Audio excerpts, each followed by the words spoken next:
Bonjour à tous, bienvenue sur cette nouvelle vidéo, 8e vidéo de notre aventure en Indonésie. On a quitté Semarang hier pour rejoindre le plateau de Dieng. Dieng, c'est en plein milieu de l'île de Java, à plus de 2000 mètres d'altitude et il fait un petit peu plus frais, il fait entre 15 et 20 degrés. On a remis les pulls et quelle galère pour venir ici hier. En gros, il faut savoir que là, c'est jour férié en ce moment. Il y a 5 jours, 6 jours même de jours fériés parce que c'est l'Aïd. Et en fait, hier, on avait pris un taxi pour rejoindre le plateau de Dieng depuis Semarang. Grab annonçait 2h30 de route. On a mis 6 heures. 6 heures. Ça a été extrêmement long. Déjà, notre chauffeur, il a pris la mauvaise route au début. Ensuite, quand il a voulu revenir sur la bonne route, embouteillage, pas possible, je pense que c'est parce que c'est jour férié. Dans les villes, il y a toujours des embouteillages. Énormément de monde partout et ensuite on est arrivé dans les montagnes et sa voiture n'avançait plus du tout. Parce que ça monte pas mal. On était à 20 km/h, voire 10-15 km/h dans les montagnes, la voiture n'avançait plus et on se faisait doubler par toutes les voitures, on avait créé des embouteillages derrière nous, ça a été une galère pour venir jusque là, mais sinon on a vu de super beaux paysages aussi en venant, il y avait des rizières, il y avait des cultures en terrasse et là, à Dieng, on est en plein milieu des montagnes, en plein milieu des cultures en terrasse aussi. Hop là, bien joué. J'ai failli marcher sur quelque chose. Et de super paysages, des cultures en terrasse, des rizières en terrasse, des cultures de tabac, des cultures de légumes, des cultures d'un petit peu tout. Les paysages sont magnifiques et on commence la journée à Dieng dans un endroit particulier. On commence la journée par les plus vieux temples de l'île de Java. Ce sont des temples qui ont été construits au 7e et 9e siècle. Ce sont des temples hindouistes. On va vous montrer ça juste après. Mais avant, on vous montre la chambre dans laquelle on a dormi cette nuit. On est donc arrivé assez tard hier et on est arrivé chez l'habitant. On a eu des hôtels jusqu'à maintenant et là c'est vraiment une maison d'hôte. On dort dans la même maison que les gens qui y habitent. On a notre petite chambre. On n'a pas de salle de bain, pas de toilette, juste la chambre. La chambre est toute mimi et il y a ce qu'il faut. Mais c'est vrai que c'est un petit peu plus rudimentaire. C'est vrai qu'hier on a été aux toilettes parce qu'on avait fait 6 heures de trajet. On arrive, on va aux toilettes et là on trouve pas la chasse d'eau avec Marion. Et on descend, on demande au monsieur où est la chasse d'eau dans les toilettes. Il dit mais il n'y a pas de chasse d'eau. Vous prenez le seau d'eau et vous jetez et ça va partir. Et c'est vrai que jusqu'à maintenant, on a eu les toilettes avec la douchette où il n'y avait pas de papier toilette. Voilà, la douchette en Asie c'est beaucoup utilisé. Là il y a la douchette, mais c'est la première fois qu'on n'avait pas de chasse d'eau du tout. Donc voilà, on est vraiment à l'aventure. Pas beaucoup de touristes ici, si ce n'est quasiment aucun. Ce matin, on s'est levé, on nous a servi le petit déjeuner là dans la maison. C'était parfait, petit nasi goreng refri, c'était super bon. Et donc on commence la journée aujourd'hui au temple hindouiste. On vous montre ça et après pas mal de choses à voir. Des cratères, des lacs, on est en plein milieu des volcans, ça va être magnifique. Okay. Hello. À tout à l'heure.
On a donc commencé la journée avec le complexe de temples Arjuna, ces temples hindouistes qui ont été construits au 7e et 9e siècle. C'était tout petit, hein. Franchement, Oui, c'est La très visite rapidement s'est fait. rapide. Ouais. Et ensuite, on s'est rendu au lac Telaga Warna. Warna. C'est un lac qui a une très haute teneur en soufre.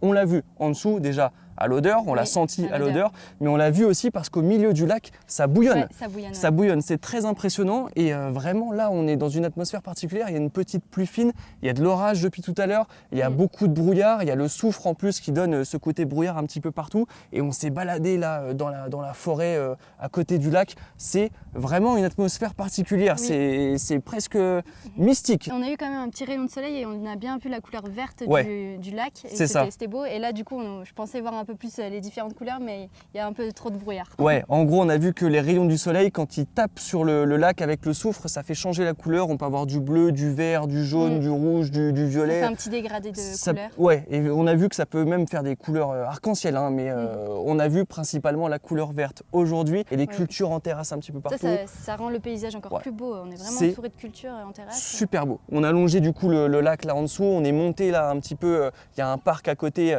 ça fait un peu parc à touristes, mais du coup quand on arrive là, eh bien il y a un super point de vue et on peut apprécier la vue depuis le dessus. Ce qu'on va faire maintenant, c'est qu'il va bientôt être midi, il y a l'appel de la prière là, de la mosquée juste derrière qu'on entend, on l'entend peut-être pas au micro, mais on l'a entendu cette nuit. Il y a eu des appels à la prière cette nuit, là on est week-end de l'Aïd. On a cru que c'était dans notre chambre que ça se passait. J'avais l'impression que les haut-parleurs étaient dans la chambre, j'avais pas de boule caisse et j'ai pas dormi de la nuit. On l'avait pas trop ressenti encore jusqu'à là sur l'île de Java, mais là cette nuit, waouh, les murs étaient fins, c'est le jeu, on est en Indonésie. Là ce qu'on va faire, c'est qu'il est midi, on va aller manger et ensuite on va aller au cratère, oui. On va aller au cratère de Sikidang, Oui, c'est ça, c'est ça. J'essaie de retenir tous les noms. Le cratère de Sikidang, apparemment c'est un endroit extrêmement impressionnant aussi, hein. Je vous l'ai dit, hein, là on est entouré de volcans, c'est pour ça qu'il y a du soufre dans ce lac. Et là on va aller voir un cratère où il y a des émanations de gaz et il y a aussi des marées de boue bouillonnantes. À mon avis ça va être impressionnant. On a vu que l'odeur de soufre là-bas était assez insoutenable, on verra si... Là, on le sent c'est tellement comme ça. déjà là que j'imagine que ce sera encore plus fort là-bas. Ouais. On a le scooter aussi, on a loué un scooter pour cette journée, donc on va aller se balader et se trouver un petit endroit où manger. On descend tranquillement, on vous montre ça. À tout à l'heure. C'est parti pour le repas du midi. On s'est posé dans un petit resto le long de la route et il y a du monde, il y a de l'ambiance. On a pris de mon côté du saté poulet avec la sauce saté qui donne bien envie. Et Marion, de son côté, s'est pris un mi goreng. Donc mi goreng, nouilles frites, les nouilles frites et toujours les petits ice lemon tea à Super côté bon. pour se rafraîchir. Bon appétit. Bon appétit.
Bon, et bien le cratère de Sikidang qu'on a fait tout à l'heure était impressionnant. C'est vrai qu'on voit l'eau bouillir, on voit de la fumée un petit peu partout, mais pareil, ça se fait assez rapidement finalement la visite. Alors ensuite, ce qu'on a fait, c'est qu'on a pris le scooter et on s'est baladé dans le plateau de Dieng et on a vu des paysages incroyables. Vraiment, on avait envie de s'arrêter partout. On essayait de mettre le scooter sur le bord de la route à chaque fois pour prendre des photos, des vidéos parce que c'est incroyable.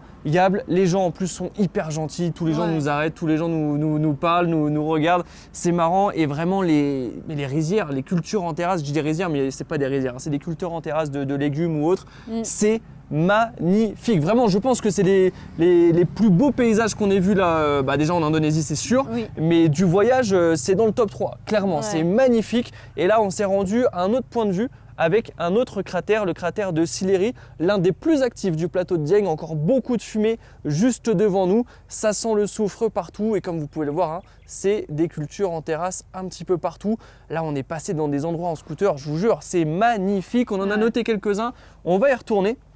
Et on va aller filmer ça, on va essayer de se garer à certains endroits pour filmer parce que vraiment, là ce qu'on vous a mis juste avant, ce que vous avez vu juste avant, c'est même pas le plus beau. C'est même pas le plus beau tellement il y a des endroits exceptionnels. Avant on s'est arrêté aussi à un lac, à un moment on est passé dans un village, les gens nous parlaient et tout. Enfin, c'est dès que Clément il dit quelques mots en indonésien, ils sont tous contents. Ouais, ils rigolent, ils sourient, ils sont contents, c'est top. Vraiment là c'est un régal de se balader avec le scooter qui est juste là. Pareil, là tout à l'heure on se baladait dans les montagnes, là, dans les volcans, c'est des volcans qu'il y a ici et on voyait des mosquées partout, des mosquées super belles de toutes les couleurs en plein milieu des volcans, c'est incroyable. Vraiment, j'ai même, photogénique. J'ai même plus les mots. Et honnêtement, le plateau de Dieng jusqu'à maintenant, on est arrivé hier de nuit donc on n'avait pas vu grand chose. Là ce matin on avait fait les temples hindouistes, ça se faisait très rapidement. Après il y avait on est resté dans notre zone parce que c'était pas loin de notre logement en scooter, donc on n'a pas vu l'extérieur on va dire. Parce que quasiment tout est au même endroit en fait. Là les temples, ensuite le lac multicolore mais on n'a pas vu les couleurs, ensuite le cratère ça se fait rapidement et tout est dans la même zone. Et on se disait est-ce que c'est si bien que ça? Ensuite quand on s'est baladé, waouh! Waouh, waouh, waouh! Et j'ai même pas de mots tellement c'est beau. On va reprendre le scooter, on va essayer de s'arrêter au plus beau point, vous filmer ce qu'il y a à filmer et ensuite on ira manger ce soir. Donc on se retrouve pour les repas du soir. À tout à l'heure.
Fin de journée avec une spécialité d'ici, on a mangé un Mi Hong Klok. Le Mi Hong Klok, on l'a vu partout aujourd'hui, tous les restaurants affichant en gros devant leur porte Mi Hong Klok. Et c'est une spécialité d'ici, de la ville de Wonosobo et de ses environs. Qui se trouve plus bas du coup la ville. C'est ça, Wonosobo, c'est la ville principale qui se trouve à peu près à une demi-heure, une heure d'ici du plateau de Dieng. Et on a goûté ce fameux plat qui est un plat de nouilles avec une sauce bien épaisse. Oui, vraiment un peu gluant en fait. C'est ça. Et donc dans cette sauce, il y avait un petit peu de poivre, ça sentait le poivre. Je sais pas exactement ce qu'il y avait dedans, mais sinon dans la soupe, il y avait du chou. Et c'est servi avec des brochettes de saté. Donc, exactement. On avait regardé sur internet et le Mi Hong Klok, il est souvent servi avec du saté. Et on a pris saté poulet. Le saté poulet ne nous déçoit jamais et on a encore bien mangé ce soir. C'était une très belle journée aujourd'hui. Franchement, magnifiques. Paysage exceptionnel, vraiment. Et les gens tellement gentils. Là, même encore ce soir, là, quand on allait mettre de l'essence avant de rendre le scooter, il y avait une petite fille là qui t'a fait coucou tout le long. J'ai été là-bas du coup pour lui demander son prénom et tout, elle était toute contente, donc j'étais contente aussi. Les gens sont trop gentils, on fait ce qu'on peut dans les vlogs pour filmer au maximum nos journées, on peut pas filmer toutes les interactions qu'on a, mais vraiment, croyez-nous, les Indonésiens, tellement gentils, vraiment. Ils sont vraiment tous adorables. Vraiment une belle découverte et on a vraiment apprécié cette journée. Mais c'était une galère pour venir ici et ça va être une galère pour repartir d'ici parce qu'on repart demain. Donc à mon avis demain ça va être une grosse journée de transport demain, on ne sait même pas comment on repart, on verra bien demain matin et on se retrouvera donc dans la prochaine ville prévue dans l'itinéraire. Donc pour ceux qui ne sont pas encore abonnés, il est encore temps de le faire, il suffit de cliquer sur le bouton s'abonner, ça ne vous coûte rien et nous ça nous soutient énormément. Pareil pour les likes, si vous avez apprécié cette vidéo, mettez un like sur cette vidéo. Pareil pour les commentaires, vous le savez maintenant, non seulement vos commentaires nous font plaisir, mais en plus de ça, ils permettent de mettre les vidéos en avant. Donc merci à tous ceux qui nous soutiennent. On se retrouve très vite pour une prochaine vidéo en Indonésie. À la prochaine.